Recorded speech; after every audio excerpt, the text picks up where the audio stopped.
soul from the sword, my darling from the power of the dog. My people, this is a true picture of Sirius, called the Dog Star, the Black Hole Sun, Star of the East, the Dark Sun. You can see the cross on it with the circle in the middle. A lot of Masons use this symbol. It shines red, white, and blue. That's where we get the color for our flag. Also, the stars that's on our flag. This is what we celebrate on the 4th of July.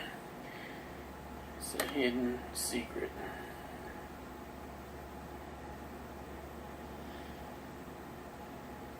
This is how the star really looks through one of these new Canon cameras.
Was guarded carefully.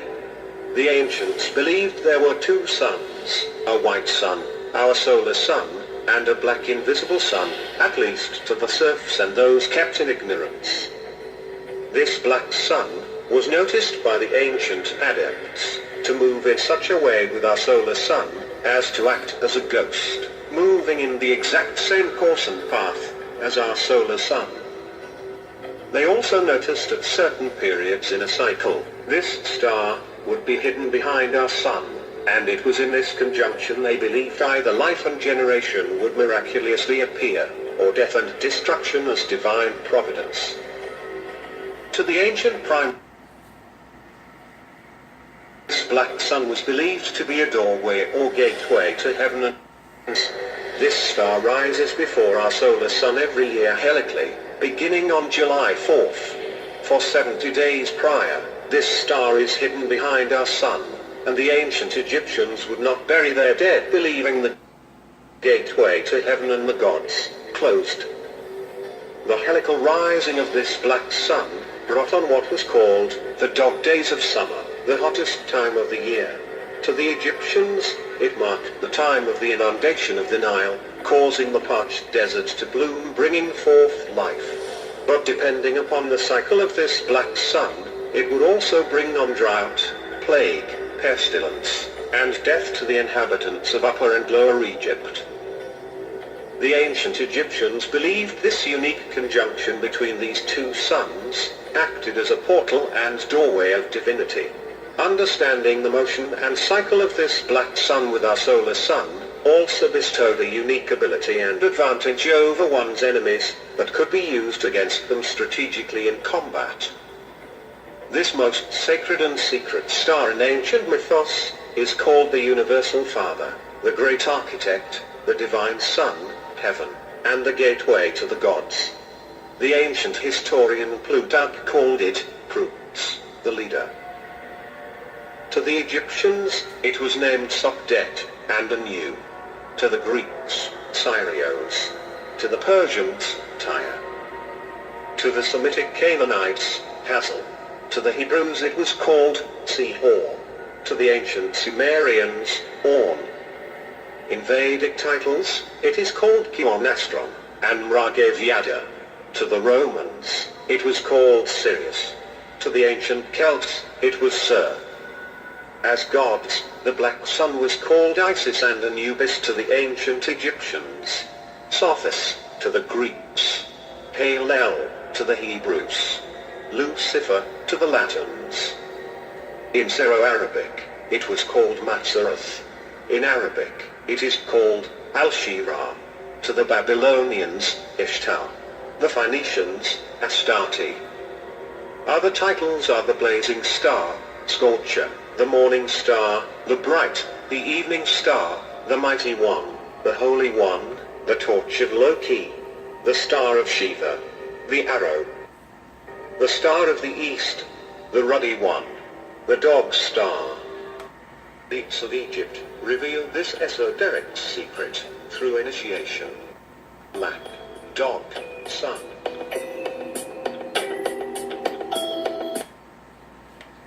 Secret societies, you have levels, and if you're on the lower levels, you don't even know they're upper levels. They don't even tell you.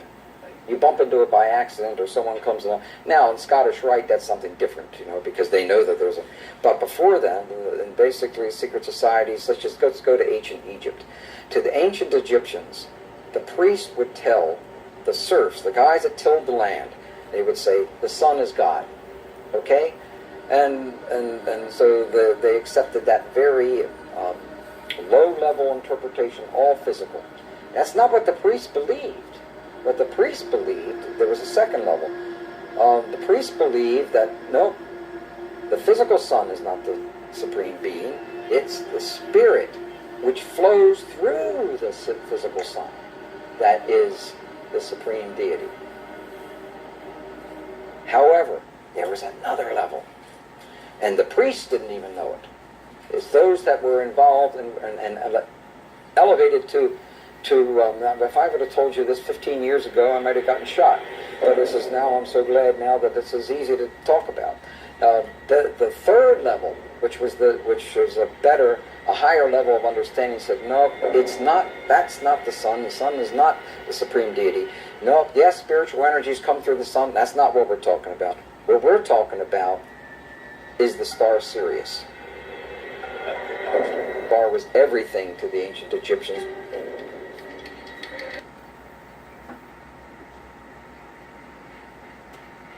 It seems strange, then, that Sirius should be related to the founding of America. According to Masonic author David Oveson, the Declaration of Independence was signed when the sun was in alignment with Sirius in July of 1776. It is, however, appropriate that Sirius should be related to the most Egyptian-styled icon in America's capital city, the Washington Monument. Oveson writes that in 1848, when the cornerstone of the Washington Monument was laid, the sun would have passed over Sirius. He goes on to say that in the course of the ceremonial, the star Sirius would have been seen on the eastern horizon. It would have been rising over the Capitol building to the east of the monument. The author David Oveson is convinced that the Freemasons who signed the Declaration of Independence on July 4th and who laid the cornerstone for the Washington Monument on that same date would have been familiar with the rising of the Egyptian dog star Sirius, as it is an important symbol in Freemasonry. Interesting thing about all Freemasonry is that symbolism is ultimately very important. They don't put lodge in the east because it's a nice place and it looks good. They put it in the east. The masters have put it in the east, so because It's the rising sun. it's the rising sun. You're catching the energies of the light. As Dr. Hieronymus revealed earlier, the real light shining in the east for the Egyptians was not merely the sun, but the light of the dog star, Sirius, which some believe holds a more sinister implication. This dog star also has relations to the idea of modern-day ceremonial magic and modern-day masonry. This was especially true for 20th century occultist and Freemason Aleister Crowley, who openly practiced ceremonial magic and was a member of a secret order, Order of the Silver Star. The Silver Star was a reference to Sirius. Masons teach that at the center of every Masonic lodge there's a five-pointed star right underneath the altar upon which the candidate is obligated. But the thing is, what they don't tell you is that five-pointed star represents Sirius, which is regarded as a satanic symbol. There is perhaps no symbol that evokes occult suspicion like the figure of the pentagram, which from ancient times was associated with the dog star Sirius. Masonic philosopher Albert Pike wrote that Sirius still glitters in our lodges as the blazing star. The blazing star is an ancient Gnostic term for Sirius, and as shown here, is symbolized in Freemasonry by the five-pointed star or pentagram. Meanwhile, the Romans recognized Sirius as Janitor Letheus, or the Keeper of Hell. These dark associations may be the reason for the sometimes grim view of Sirius and the five-pointed star that represents it. See, my people, I told you, all of history is a lie. America is the new Egypt. And just like Egypt enslaved the Hebrew people also enslaving this Egypt. And if I got it right, 2018 is 400 years. And that's why all this knowledge is being released. And the plagues will come to America.